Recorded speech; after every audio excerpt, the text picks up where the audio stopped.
नमस्कार, मैं अशोक प्रियदर्शी।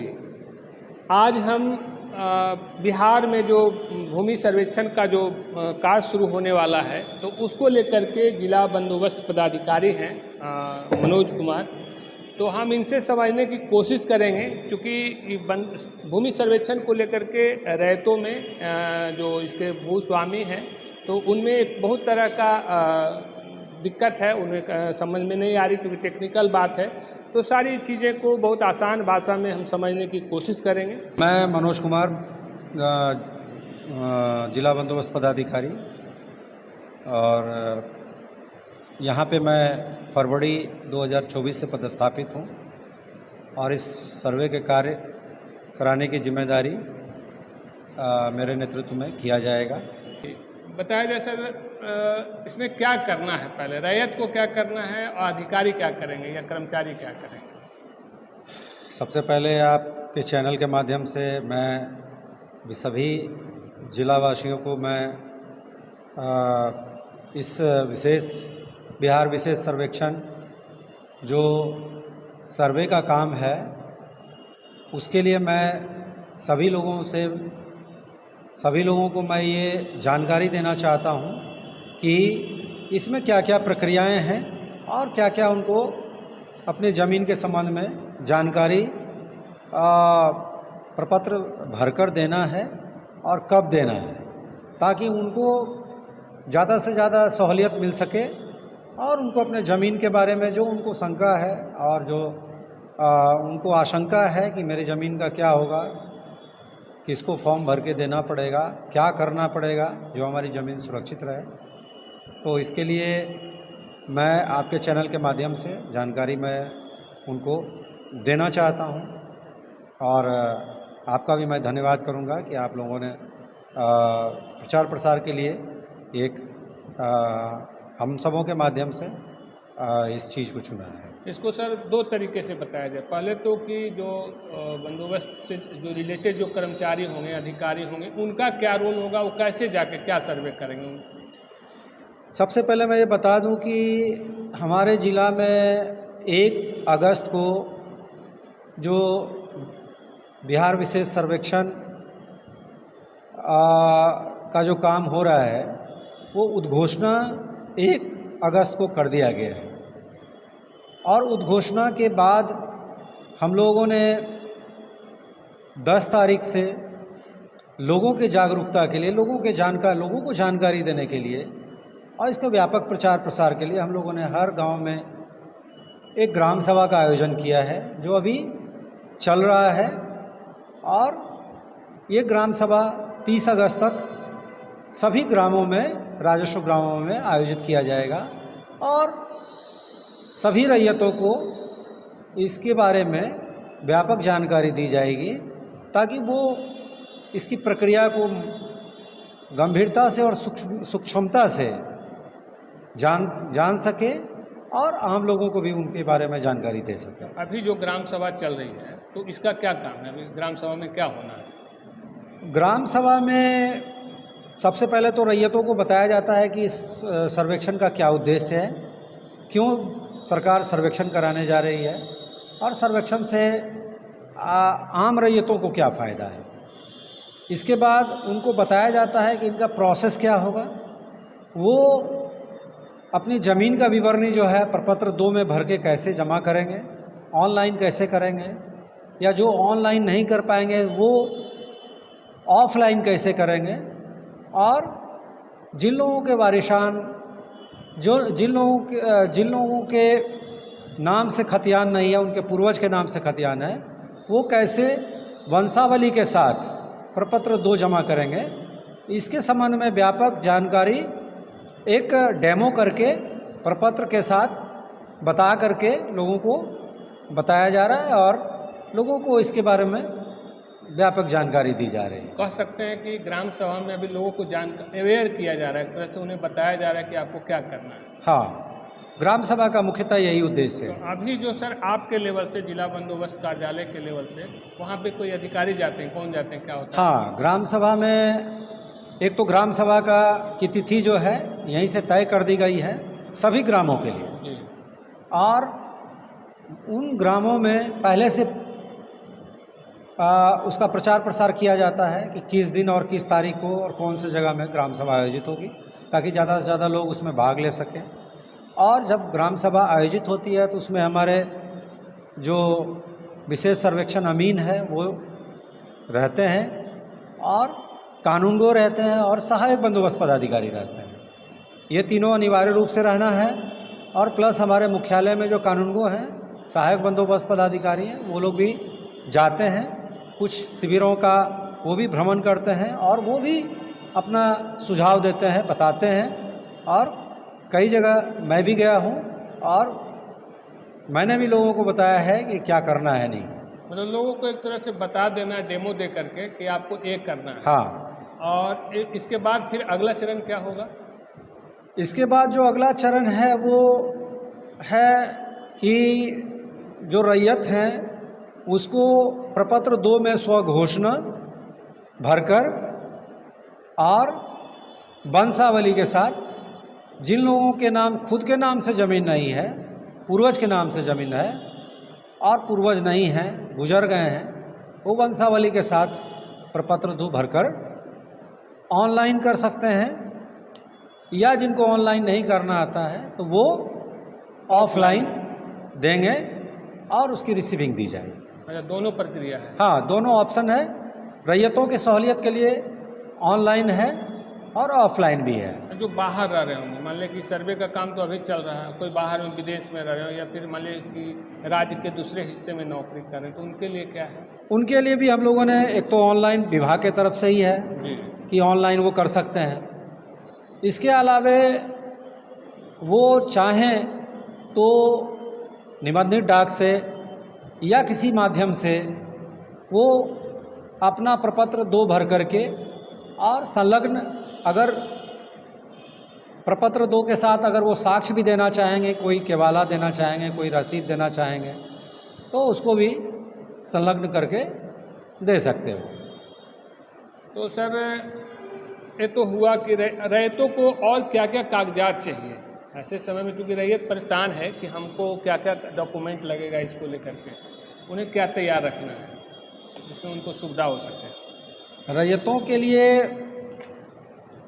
सबसे ज़रूरी चीज़ है रैयतों के लिए कि अगर उनके पास उस ज़मीन से संबंधित अगर खतियान है तो खतियान लगा करके संलग्न करके देंगे, खतियान की छाया प्रति। अगर खतियान नहीं है, केवाला से अगर वो उनको ज़मीन प्राप्त है तो केवाला की छाया प्रति संलग्न करके देंगे। और रसीद अगर उनके पास है तो रसीद की छाया प्रति लगा के दें। इसके अलावे एलपीसी है। इसके अलावे अगर उनको वसीयत, दान या बंटवारा के माध्यम से ज़मीन प्राप्त हुआ है, वो कागजात वो लगा करके दे सकते हैं। अच्छा, वो उसमें से कोई भी जो उनके पास आधिकारिक डॉक्यूमेंट है, इसको अगर सीधा शब्दों में कहा जाए सर, तो उसके प्रमाण के रूप में प्रपत्र 2 के साथ देना होगा। ये प्रपत्र 2 क्या है? ये प्रपत्र 2 स्वघोषणा इसको कहा जाता है। जी जी। जो कि रैयत या जो भूमि को धारित करता, होल्ड करता है, जी जी, उसको अपने ज़मीन की सारी विवरणी एक प्रपत्र दिया हुआ है, जो मैं आपके चैनल के माध्यम से दिखाना चाहता हूँ कि ये जो प्रपत्र 2 है, ये इसी को स्वघोषणा कहा गया है। और ये काफ़ी महत्वपूर्ण प्रपत्र है। बल्कि मैं तो ये कहूँगा कि ये सबसे इम्पोर्टेंट प्रपत्र आप कह सकते हैं, जिसमें कि रैयत को अपना स्वघोषणा करके देने का ये एक माध्यम है। और मैं आपके चैनल के माध्यम से अपने सभी रैयतों से, ज़िले के रैयतों से ये निवेदन करूँगा, आग्रह करूँगा कि वे अनिवार्य रूप से हर हालत में प्रपत्र 2 में अपनी ज़मीन की सारी विवरणी भरकर दें, ताकि अगर किसी तरह की तकनीकी अड़चन हो और अगर किसी तरह अमीन को अगर कोई तरह की दिक्कतें आए आपके ज़मीन के विवरणी को जानने के लिए, तो ये आपका जो स्वघोषणा दिया हुआ है, इससे उनको काफ़ी सहूलियत हो। और अगर प्रपत्र 2 आप दे रहे हैं तो उससे जो भी ज़मीन की विवरणी दे रहे हैं उससे संबंधित आप कागजात को भी छायाप्रति करके ज़रूर जो है संलग्न करके दें, ताकि वो एक आपका बोनाफाइड एविडेंस रहेगा। अच्छा, ये ऑनलाइन ऑफलाइन दोनों में प्रोसेस रहेगा? हाँ, ये ऑनलाइन ऑफलाइन ये दोनों। ऑफलाइन जब देंगे तो कहाँ पे जमा करेंगे? ये शिविर कार्यालय है, हमारे सभी अंचलों में शिविर कार्यालय है। अलग से बनाया गया है? हाँ, अलग से बनाया गया है, जी। वो वहाँ जा कर के दे सकते हैं। अच्छा। या फिर जैसे अभी ग्राम सभा चल रहा है, ग्राम सभा में भी दे सकते हैं। और अगर बाद में भी अमीन ग्रामीण क्षेत्रों में जाते हैं कार्य करने के लिए, उस समय वहाँ भी दे सकते हैं आप। तो मेनली शिविर कार्यालय में ही इसका प्रावधान किया गया है, शिविर कार्यालय में आके दे सकते हैं, उसकी उनको प्राप्ति रसीद दी जाए। तो ये आपके जो अमीन है उनका क्या रोल रहेगा? अमीन का काम काफ़ी महत्वपूर्ण है। जैसा कि आप सभी जानते हैं कि अमीन को ही इन सारी चीज़ों के काम को करने हैं, और जो भी इसमें काम होने हैं सर्वे के, उसको अमीन को ही करना है। और जो एरियल सर्वे हुआ है, एरियल सर्वे का जो नक्शा है, उस नक्शे के आधार पे किश्तवार और खानापुरी का काम आगे चलकर होगा।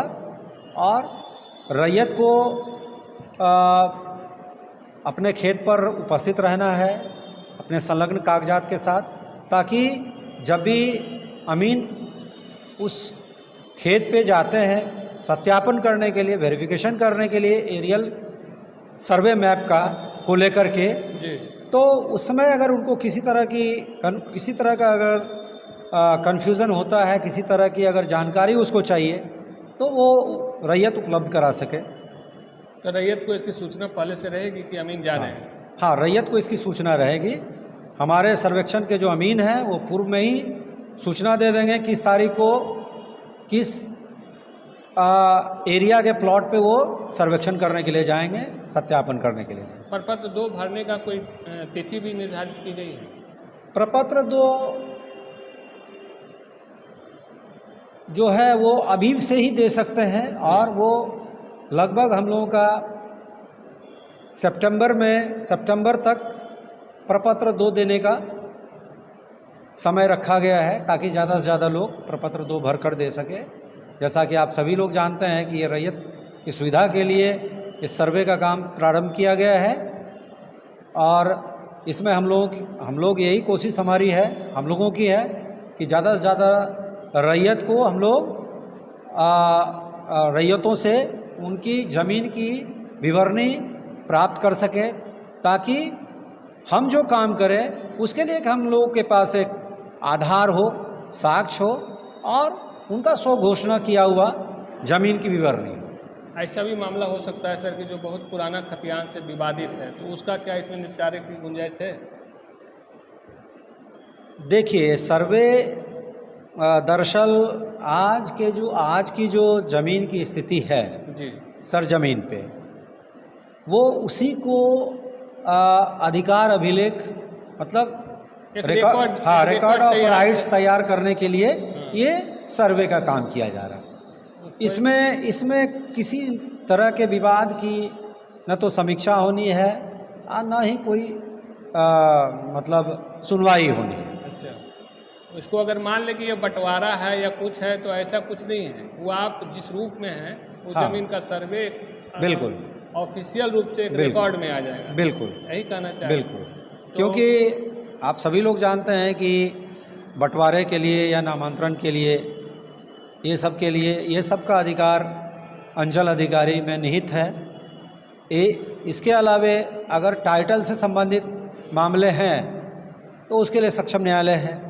उसके लिए हम इस सर्वे में उस तरह की बातों की सुनवाई के लिए बंदोबस्त में या सर्वे में कोई अधिकार नहीं। कई ऐसे लोग भी होंगे सर कि जिनका सब कागजात, कुछ कागजात नहीं, खेत उनके पोजीशन में, तो उनके लिए क्या कर सकेंगे वो?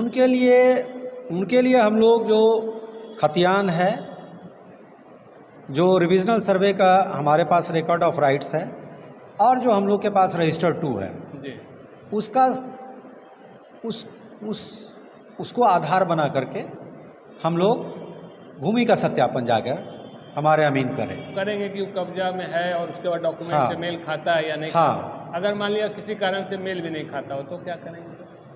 अगर किसी कारण से मेल नहीं खाता तो उस रैयत को बुलाया जाएगा और उसकी जानकारी ली जाएगी कि इसमें आपका क्या कहना है, क्योंकि जो अगर खतियान में है या जमाबंदी में है तो वो जो जमाबंदी आज की तिथि में जमाबंदी में जो चीज़ें हैं उसी को आधार माना जाए।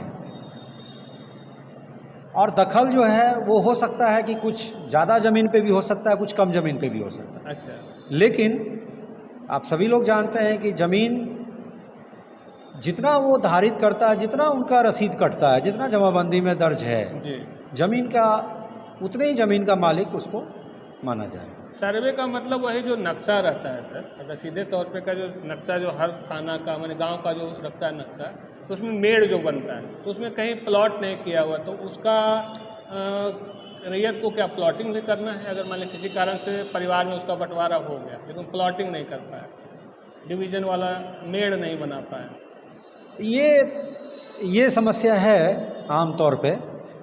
ऐसा भी है कि जैसे रिविजनल सर्वे में जो एक खेत था वो 4 भागों में बट गया है। जी।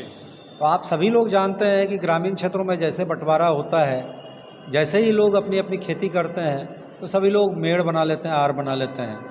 ऐसा जो आप कह रहे हैं ऐसा उदाहरण कम ही होगा, लेकिन अगर ऐसा होगा तो इसके लिए कोई घबराने की बात नहीं है। वो उतना ही का जितना वो ज़मीन धारित करता है उतना का ही नक्शा उनका नक्शे में नक्शा के लिए उतना ही खेत तैयार किया है। उसमें कोई बेईमानी का गुंजाइश नहीं है? किसी तरह की बेईमानी का कोई गुंजाइश नहीं है, किसी भी तरह की गड़बड़ी का कोई गुंजाइश नहीं। इसलिए पूछा जा रहा है कि चूंकि परिवार में ज़मीन को लेकर के होता है कि अगर कोई चालाक आदमी नहीं, समझदार आदमी नहीं, कोई एक ही समझदार आदमी, तो वैसे तो गड़बड़ कर सकता है। मैंने कहा कि ऐसा संभव नहीं है, क्योंकि हमारे जो अमीन सर्वेक्षण अमीन काम करेंगे, एक तो सबसे पहले उनको सेल्फ डिक्लेरेशन मिलेगा। जी। सेल्फ डिक्लेरेशन को वो देखेंगे, इसके साथ साथ वो खतियान को भी देखेंगे, इसके साथ साथ वो जमाबंदी को भी देखेंगे। सारे चीज़ों को देखते हुए तो उनको ज़मीन का सत्यापन जाके करना है, और दोनों का अगर मिलान होता है, जमाबंदी भी अगर उतना ही ज़मीन का अगर जमाबंदी है जितने ज़मीन पे वो दखलकार है या खेती कर रहा है तो उसमें समानता होगी तो उतना का ज़रूर जो है अधिकार अभिलेख तैयार होगा, नक्शा तैयार होगा। अगर जो रैयत छूट जाते हैं तो क्या वो बेदखल हो जाएंगे? छूट जाते हैं किस मैंने तरह? जैसे जो सर्वे चल रहा है और किसी कारण से रैयत यहाँ का हो या बाहर आ रहे हो, किसी कारण से वो निर्धारित समय के भीतर नहीं दे पाए तो क्या बेदखल नहीं होंगे। जैसा मैंने आपको पहले भी कहा है कि हर रैयत का कहीं ना कहीं साक्ष्य उपलब्ध है, कहीं ना कहीं एंट्री है। जी। या तो खतियान में है, चूँकि खतियान बहुत पहले ही बना है। आप सभी लोग जानते हैं रिविजनल सर्वे यहाँ हुए 40 से 50 साल हो चुके हैं। जी। तो स्वाभाविक है उस समय जो रैयत रहे होंगे खतियानी रैयत, वो हो सकते हैं कि अभी जीवित ना हो। जी। उनके वारिसान होंगे। तो वारिसान होंगे तो जो वारिसान अगर म्यूटेशन नहीं कराए हों तो जितने उनके वारिसान होंगे सबका एक साथ सबका नाम रहेगा, उस ज्वाइंटली रहेगा। ज्वाइंटली रहेगा। मैंने उनका अधिकार जाने का सवाल नहीं है। किसी भी परिस्थिति में किसी का अधिकार नहीं जाएगा। बाप दादा के नाम से जो रैयत के नाम से है वो रहेगा उनका, बिल्कुल रहेगा। मैंने ऐसा भी होता है किसी के परिवार में कोई नहीं है, आपका इतना जागरूकता के बावजूद मान लीजिए कि एपीआर नहीं हो पाए, पद 2 नहीं भर पाए, तो उसके बावजूद अगर वो छूट गए तो उनका ज़मीन जाने वाला कोई मामला नहीं है। उनका ज़मीन जाने वाला कोई मामला नहीं होगा, जैसा कि हम लोगों ने बताया। लेकिन दिक्कत तो कुछ होगी सर। किस तरह की दिक्कत? जैसे मान लीजिए कि उसमें से 2 पार्टनर करवा लिया, 2 पार्टनर का छूट गया। नहीं, मैंने आपको कहा ना कि अगर उनके पूर्वज के नाम से ज़मीन है और पूर्वज गुजर चुके हैं जी जी, और उन्होंने कोई कागजात नहीं दिया है तो वो जितने वारिसान उनके होंगे उनके नाम से चढ़ जाएगा, उनके नाम से अधिकार अभिलेख तैयार होगा, नक्शा तैयार होगा। इस सर्वे का कोई अपील का भी जगह है? हाँ, इसका अपील है होना है। इसका अपील सर्वप्रथम कानूनों के पास करना है। अच्छा, कानूनों उनकी सुनवाई करके कानून के किस लेवल पे होते हैं? वो प्रखंड, अंचल स्तर पे होते हैं, कहीं कहीं एक हैं, कहीं दो हैं, जी जी और दो अगर जहाँ हैं तो उनका एरिया बटा हुआ है, जी तो वहाँ पे वो अपील कर सकते हैं। जी उनके अगर फैसले से सहमत नहीं होंगे तो सहायक बंदोबस्त पदाधिकारी के यहाँ अपील कर सकते हैं, जी और उनके भी फैसले से अगर संतुष्ट नहीं हुए तो बंदोबस्त पदाधिकारी के यहाँ फाइनल अपील किया जा सकता, मतलब अपील किया जा सकता है। जिला बंदोबस्त कार्यालय। हाँ। जी, और वो प्रोसेस के बाद उनका जो भी है निपटारा किया जाएगा। जी। गांव में सर व्यापक पैमाने पे सरकारी गैर मजरूआ ज़मीन रहता है, गैर मजरूआ आम और खास जो भी है, तो उसको लेकर के क्या होगा? जैसा कि आप सभी जानते हैं कि जब सर्वे हुआ था तो सरकारी ज़मीन खास मकसद से, आम मकसद से, बिहार सरकार आम, बिहार सरकार खास ज़मीन का प्रावधान किया गया था, जो रिकॉर्ड ऑफ राइट्स में भी दर्ज है। और सरकारी ज़मीन विभिन्न प्रयोजनों के लिए उपयोग में लाए जाते हैं। सरकारी ज़मीन अगर कोई अपने कब्जे में किए हुए हैं, अनधिकृत रूप से, गलत ढंग से उस पर दखल किया हुआ है, तो किसी भी परिस्थिति में उसका खाता नहीं खुलेगा और वो सरकारी ज़मीन सरकारी ही रहेगा। वो कुछ लोग ये सोचते होंगे कि मेरे दखल में है तो मेरा हो जाएगा, ऐसा कदापि नहीं। हाँ, ग्रामीण क्षेत्रों में या रहता है कि हमको 10 से 12 साल या 20 साल से अगर कब्जा में है तो मेरा हो गया, ऐसा कुछ नहीं, ऐसा कुछ नहीं होना है, इसलिए कि सरकारी ज़मीन जो भी सरकारी है जी वो बिहार सरकार का ही रहेगा। हाँ, अगर प्रश्रय प्राप्त रैयत, मतलब कुछ ऐसे भूमिहीन रैयत को अगर पूर्व में बंदोबस्त कर दिया गया है और उसका रसीद कट रहा है, उसको मालिकाना हक दे दिया गया है सरकार की तरफ से ही, वो उसके मालिक होंगे। इसके अलावा मैं आपके चैनल के माध्यम से सभी रैयतों को मैं ये जानकारी देना चाहता हूँ कि इस विशेष सर्वेक्षण में आप समूह की भागीदारी अनिवार्य है और आवश्यक है। आप लोग बहुत सारे रैयत, अभी तक बहुत सारी जानकारियाँ आपको नहीं रही होगी। मैं आपकी जानकारी के लिए मैं कुछ बातों को बताना चाहता हूँ। सबसे पहले तो जो भी ग्राम सभा आपके गांव में चल रहा है या होने वाला है, आप निश्चित रूप से उसमें भाग लें, सभी काम छोड़ कर, क्योंकि ये आपके ज़मीन से जुड़ा हुआ मामला है और सर्वेक्षण काफ़ी सालों के बाद हो रहा है और ये आपके अधिकार अभिलेख में नाम दर्ज होने का एक माध्यम है, ताकि बाद में आप न कह सकें कि हमको जानकारी नहीं हो पाई, हम कागजात नहीं दिखा पाए और मतलब अगर हम दिखाते तो हमारी ज़मीन ये होती। सबसे पहले तो आप लोग प्रपत्र 2 ज़मीन जो भी आप धारित करते हैं उसका प्रपत्र 2 में पूरा डिस्क्रिप्शन, पूरी विवरणी भरकर दें, नीचे हस्ताक्षर करें और आपके पास उससे संबंधित जो भी कागजात हैं उसकी छाया प्रति कर अवश्य दें। और जैसा मैंने बताया कि आप प्रयास करें कि ऑनलाइन आप सबमिट करें।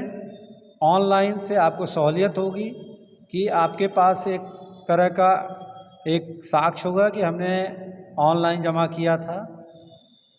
हालांकि ऑफलाइन भी जमा करेंगे तो आपको रिसीविंग दिया जाएगा, लेकिन चूंकि ऑनलाइन आप देंगे तो वो ज़्यादा सहूलियत होगा, आपका समय बचेगा और आपके सारे कागजात एक डॉक्यूमेंटेशन की तरह रहेंगे।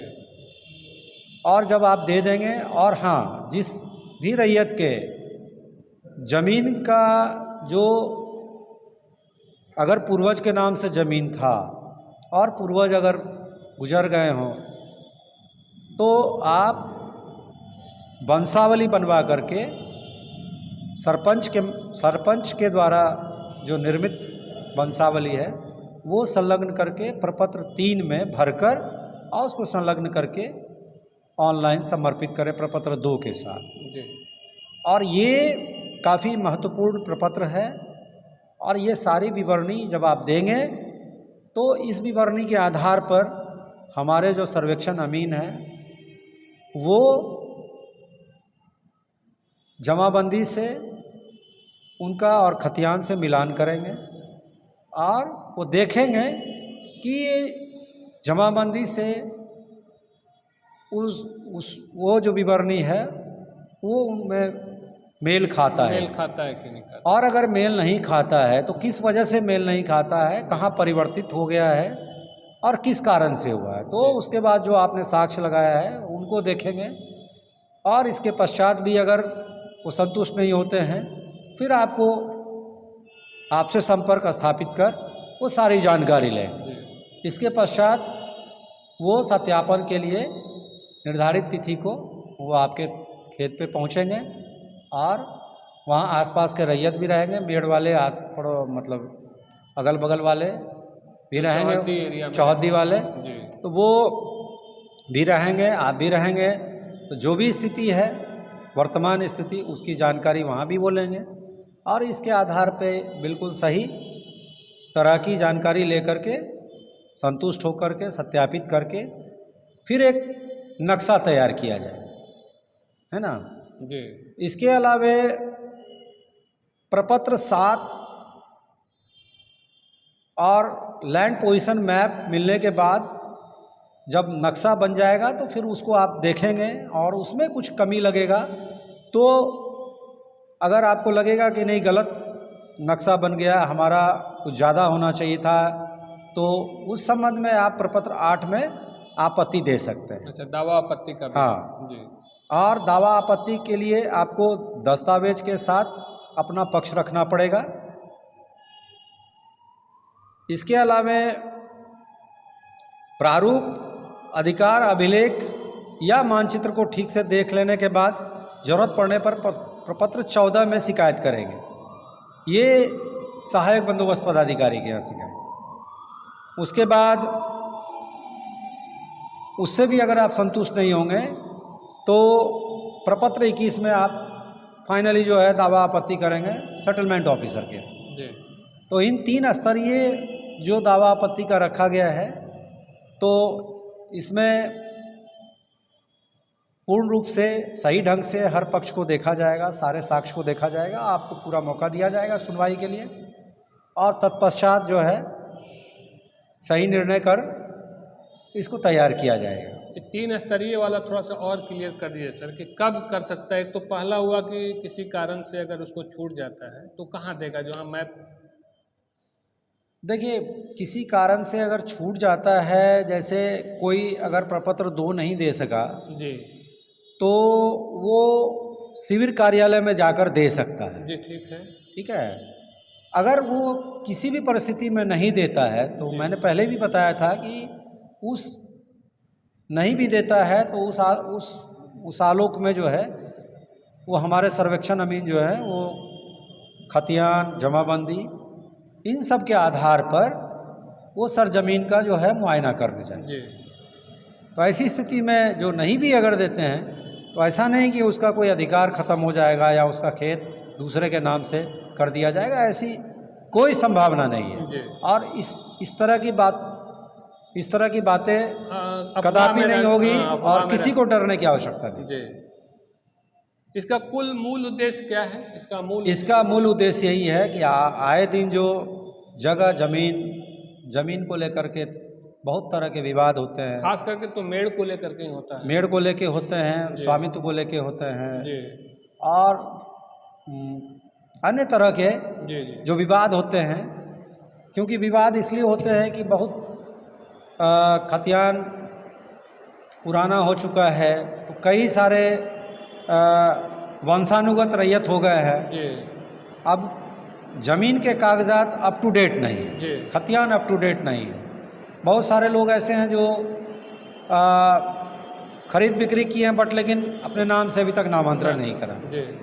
बहुत लोगों के दादा के नाम से ही ज़मीन है लेकिन उसको लोग नीचे पीढ़ी में नहीं करवा पाए। नहीं करवा पाए। तो ये सबको अपडेट करने के लिए, अद्यतन करने के लिए, खतियान को अपडेट करने के लिए और ज़मीन के कागजात को अद्यतन करने के लिए आज की जो भौतिक स्थिति है, आज की जो स्थिति है ज़मीन की, उसको अद्यतन करने के लिए ये सर्वे का काम किया जा रहा है। उसका उद्देश्य यही है। कह सकते हैं कि सर पूरा जो आपका ज़मीन है उसको आप एक डिजिटाइजेशन फॉर्म में जो होगा लाने के लिए, और वो आ जाएगा तो आपको देखने में बाद में सहूलियत होगी और बाद में विवाद का गुंजाइश कम होगा। और अगर नहीं करते तो क्या होगा? देखिए तो नहीं, उनको कितना परेशानी तो बढ़ेगी। आप सभी लोग जैसे इसके पहले 50 साल पहले जो सर्वे हुआ था, कुछ लोगों का अटक गया, तो आज भी समस्या है, कोर्ट में जाना पड़ रहा है उनको। जैसे किसी कारण से सर्वे में उनका गलत मैपिंग हो गया या जो भी विवाद रहा, तो वो विवाद तो फिर उनको आगे जाके झेलना पड़ेगा। देखिए इसके लिए तो सक्षम न्यायालय होगा जी, क्योंकि आप सभी लोग जानते हैं कि अधिकार अभिलेख जब प्रकाशित हो जाता है तो फिर उसमें किसी भी तरह के बदलाव करने का अधिकार किसी को नहीं है सिवाय सक्षम न्यायालय को छोड़कर। कितना दिन में ये प्रोसेस पूरा करना है? ये हम लोग 2025 जुलाई तक इस कार्य को पूरा कर लेंगे और इसको हम लोग पूरे अभियान चला करके इसको हम लोग पूरा करेंगे, जिसमें कि रैयतों का सहयोग काफ़ी महत्वपूर्ण है और आप सभी का भी सहयोग महत्वपूर्ण है। मैं इतना बड़ा काम है सर, इसके लिए मैन पावर आपके पास? हमारे पास मैन पावर है। ये हम लोगों के पास 187 अमीन अभी काम कर रहे हैं और 18 कानूनगो काम कर रहे हैं। जैसा मैंने बताया था कि हर अंचल में 1 या 2 कानूनगो है और हर अंचल में 1 सहायक बंदोबस्त पदाधिकारी है। हमारे मुख्यालय स्तर पे भी 5 कानूनगो हैं, 2 सहायक बंदोबस्त पदाधिकारी हैं और 1 प्रभारी बंदोबस्त पदाधिकारी हैं। इन लोगों का काम है, पूरा सेटअप कह सकते हैं कि है, इन लोगों का काम है फील्ड जा कर के उन कार्यों का निरीक्षण करना और आवश्यक सहयोग प्रदान करना। मैं आप सबों से पुनः अपील करता हूं कि आप सभी लोग, सभी रैयत, हमारे ज़िला के जो भी हैं, सभी से मैं अनुरोध करूंगा कि आप सभी लोग हमारे सर्वे कर्मी को, अमीन को, कानूनगो को, सहायक बंदोबस्त पदाधिकारी को आवश्यक सहयोग प्रदान करेंगे और जो भी उनका कार्यक्रम है, जो भी उनका काम है जिसमें आपके सहयोग की आवश्यकता है, जैसे कि प्रपत्र 2 देना, प्रपत्र 3 देना, साक्ष्य के साथ देना, खेत पे उपस्थित रहना, उनको सहयोग करना, ये सब अगर आप लोगों के तरफ से भरपूर सहयोग मिलता है तो हमारे कर्मियों को काम करने में ज़्यादा आसानी होगी और वो बेहतर काम कर सकेंगे। और आप सभी लोग, मैं आप सबको आश्वस्त करना चाहता हूँ कि गड़बड़ी की कोई गुंजाइश नहीं रहेगी, गलत कार्य कोई नहीं करेगा और जो भी गलत करेंगे उसको कड़ी से कड़ी सज़ा मिलेगी। आप सभी किसी भी तीसरे व्यक्ति या दलाल या कोई अन्य के पास किसी भी तरह के गलत काम कराने के लिए या सही काम कराने के लिए संपर्क न करें। आपको जो भी समझना हो, जो भी जानकारी प्राप्त करनी हो, तो आप अपने सर्वेक्षण अमीन, कानूनगो और सहायक बंदोबस्त पदाधिकारी से सहयोग प्राप्त करेंगे, जानकारी प्राप्त करेंगे, संपर्क स्थापित करेंगे। वो अंचल में ही रहते हैं और हमारे सर्वेक्षण अमीन तो आपके गांव में बराबर जाएंगे, तो आप उनसे ज़रूर सहयोग संपर्क करके आप तमाम तरह की जानकारी प्राप्त करें। तो कुल मिलाकर अभी सर से समझने की कोशिश कर रहे थे कि जो भूमि सर्वेक्षण का जो काम शुरू किया गया है, तो इसको लेकर के कई तरह की बातें हो रही है, लोग बहुत तरह की आशंका में जी रहे हैं। इसके लिए न कहीं दलाल के चक्कर में पड़ना, न किसी अफवाह में पड़ना है।